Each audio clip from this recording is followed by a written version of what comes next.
Hey everyone, welcome back. Ready to dig into some more fascinating church history? Yeah. Uh, I always feel like these deep dives are like uncovering hidden connections in history, kind of like when you find out a weird food combination is actually amazing. It is a bit like that, isn't it? You start with one familiar thing and then suddenly you're like, wait a minute. How did we get here? How is this connected to that? Exactly. And get this, today we're tracing the roots of some common church practices further back than you might expect. Get ready for some aha moments as we explore how much of what we consider inherently Christian actually has roots in paganism.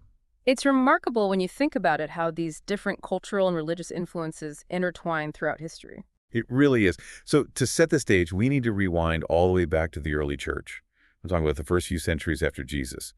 Did you know that for centuries there were no dedicated church buildings at all? It's true. It's such a contrast to what we often picture when we think of church today, right? Those grand cathedrals and steeples. But for those early Christians, it was a completely different scene. So where did they meet? Paint us a picture of what it would have been like to attend a church service back then.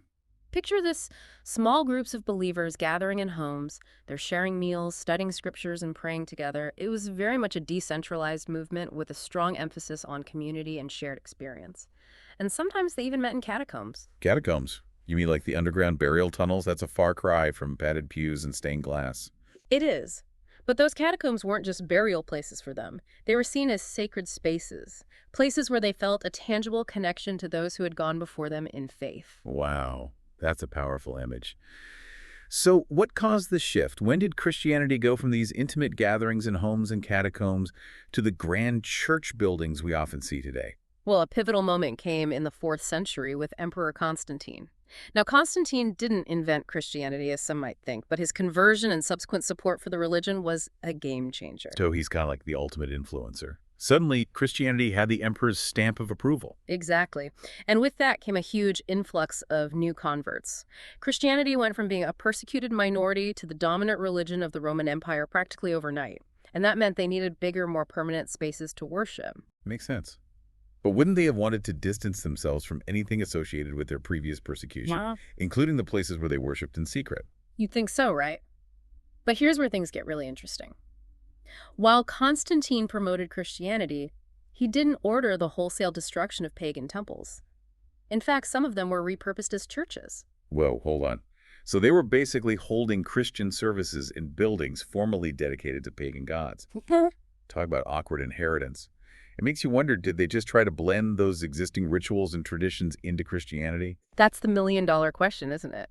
And it's something we see throughout early church history, this fascinating interplay between existing cultural practices and evolving Christian tradition. Take the structure of a typical Protestant church service, for instance. The liturgy, the sermon, even the role of the pastor. We can trace echoes of those earlier influences throughout. Okay, let's break that down. We've got these repurposed temples, but what about the services themselves? Where did that familiar order of service come from? The hymns, the readings, the sermon. Is that all straight from the Bible? It's actually more nuanced than that. The fixed order of service, what we call liturgy, has roots that go way back to Roman civic rituals. Imagine magistrates entering courtrooms while people stood and sang a scene that would have felt very familiar to those early Christians. Those existing structures of ceremony and order were adapted and infused with Christian meaning. So they took those pre-existing Roman practices and gave them a Christian makeover. That's fascinating. It is. And this borrowing from existing structures extended to other aspects of the service as well, like the sermon. All right, tell me more about that. The sermon feels so central to many church experiences today. It does. And yet the modern sermon format, one speaker, a largely passive audience, that actually has roots in the world of ancient Greek rhetoric. Think of those eloquent philosophers who drew crowds eager to hear them debate and pontificate. People would flock to public spaces to hear a captivating speaker, much like we do today with conferences or lectures. That same dynamic, that desire to hear a compelling speaker, shaped the evolution of the sermon. So those philosophers were like the TED Talk speakers of their day. I like that connection. And to think that tradition is still echoing in churches today. It really is, and it highlights how intertwined these historical threads are. Even the word sermon itself comes from the Greek ambo, a term for a raised platform used for public speaking in both Greek and Jewish contexts, long before Christianity. That's incredible. It really makes you realize how much we take for granted. What we think of as a timeless tradition is actually this fascinating blend of cultural and historical influences. It makes you wonder about the evolution of the pastor's role itself, such a central figure in many churches today. But is that something we see reflected in the early church? That's a great question. When you picture those early Christians gathering in homes and catacombs, it doesn't exactly scream formal church hierarchy, does it? Not quite. The word pastor itself is actually a metaphor, not an original job title. In the early church, the term referred to individuals who naturally nurtured and cared for the community. There wasn't one singular authority figure in the way we often think of it today. So the idea of a single professional pastor leading a congregation is a later development. Yes, and we see this shift start to take shape around the 3rd century with figures like Cyprian, who, interestingly enough, was a former pagan orator himself before converting to Christianity.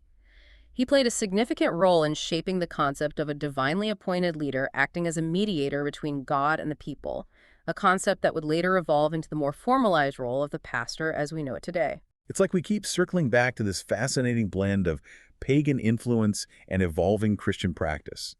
And that makes me think about some of the other practices we often associate with Christianity today. Take tithing, for example.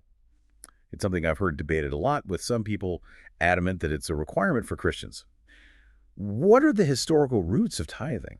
Well, the practice of tithing actually predates Christianity. It's deeply rooted in the Old Testament and tied to the Mosaic Law. Essentially, it was a system for supporting the Levites, caring for the poor, and maintaining the temple. The New Testament, however, emphasizes a different approach to giving, one rooted in generosity and free will, not a mandated percentage. So it's about the heart behind the giving, not just fulfilling a set obligation. Exactly. The early Christians were known for their radical generosity, often giving sacrificially to support their communities and care for those in need. That brings to mind another practice. I've always been curious about the tradition of wearing your Sunday best to church. Was that a fashion trend back in the days of the early church? Not quite. Formal dress codes for church are a much later development, largely influenced by social trends and class distinctions that emerged in the 18th and 19th centuries. It's a fascinating example of how cultural norms can intertwine with religious practices over time. Early Christians wouldn't have conceived of such a thing. It's amazing how these things evolve, isn't it? We often assume they've always been this way. And speaking of assumptions, what about church architecture itself? Those grand cathedrals we often picture when we think of church, are those also rooted in earlier traditions? They are indeed. Those awe-inspiring Gothic cathedrals with their soaring arches and stained glass windows were actually influenced by the philosophy of the ancient Greek thinker Plato. He believed that light and sound could be used to evoke spiritual experiences, a concept that resonated with those early cathedral builders. They sought to create spaces that would inspire a sense of awe and wonder, drawing people into a deeper experience of the divine. So even those iconic cathedrals are, in a way, a testament to the enduring legacy of ancient Greek thought. It really makes you appreciate the interconnectedness of history, doesn't it? This deep dive has been full of aha moments. I have to admit, though, it is a bit mind-blowing to realize how much of what I thought was inherently Christian actually has roots in earlier traditions, especially paganism. It's a lot to process. It is. And it's natural to feel a bit unsettled when we start to question long-held assumptions. But that's the beauty of exploration, isn't it? It challenges us to look deeper, to move beyond simplistic answers, and to embrace the complexities of history and faith.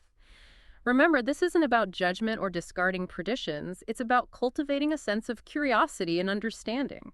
That's such an important point. Yeah. So as we navigate these revelations, where do we go from here? What does it mean for us as modern Christians to grapple with these historical connections? It really is a journey, isn't it? Uncovering these layers and then asking ourselves, okay, so what now?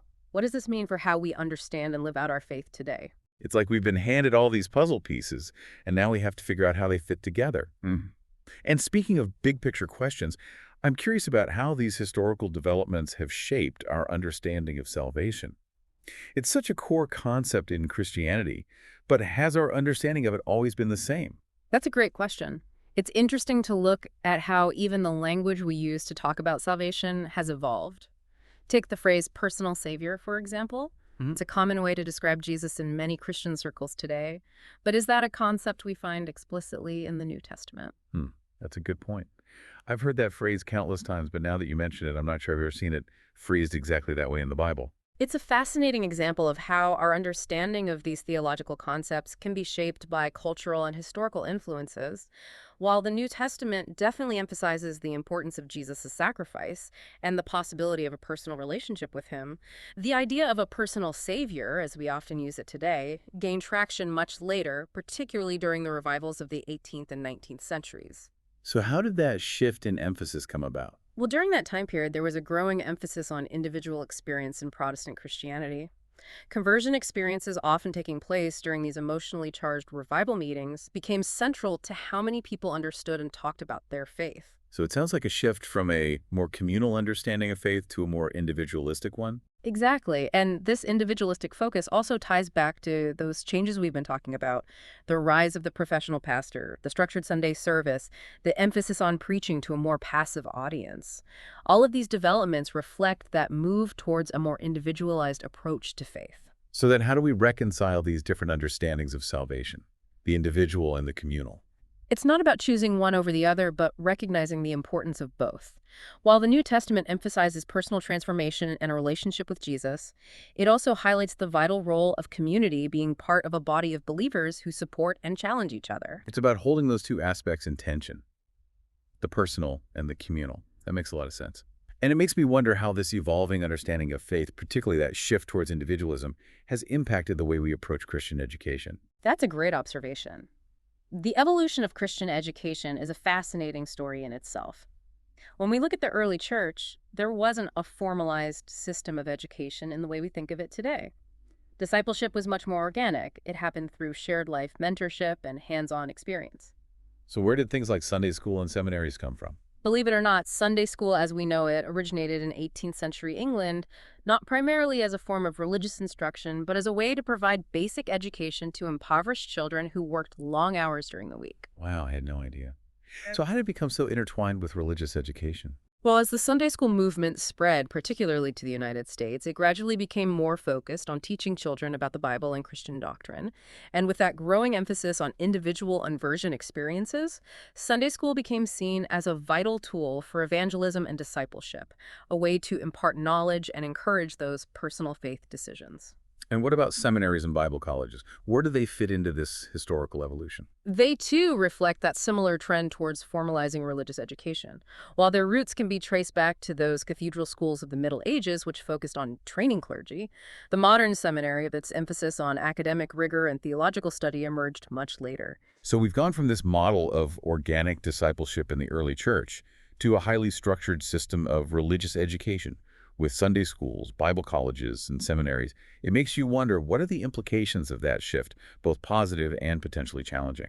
That's a crucial question, and it gets to the heart of what it means to be a disciple.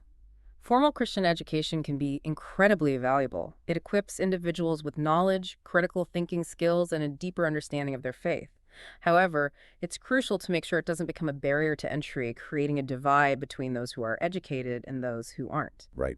It's about remembering that discipleship is about more than just acquiring knowledge. It's about transformation, about allowing our hearts and minds to be shaped by the teachings of Jesus, and then allowing that transformation to flow into our actions and how we live in the world. You said it. Ultimately, it's about striking that balance, honoring the richness of tradition, while also being willing to question, adapt, and find those fresh ways to embody the heart of our faith in an ever-changing world. This whole deep dive has been a powerful reminder that faith isn't static. It's a journey of discovery and growth. And as we've explored the fascinating evolution of church practices, leadership, and even our understanding of salvation, we've seen how those historical and cultural influences have shaped what we often consider to be timeless truths. But rather than shying away from those complexities, we can embrace them as opportunities for growth, reflection, and a deeper understanding of our own faith journeys. Thanks for joining us on this deep dive. We'll see you next time.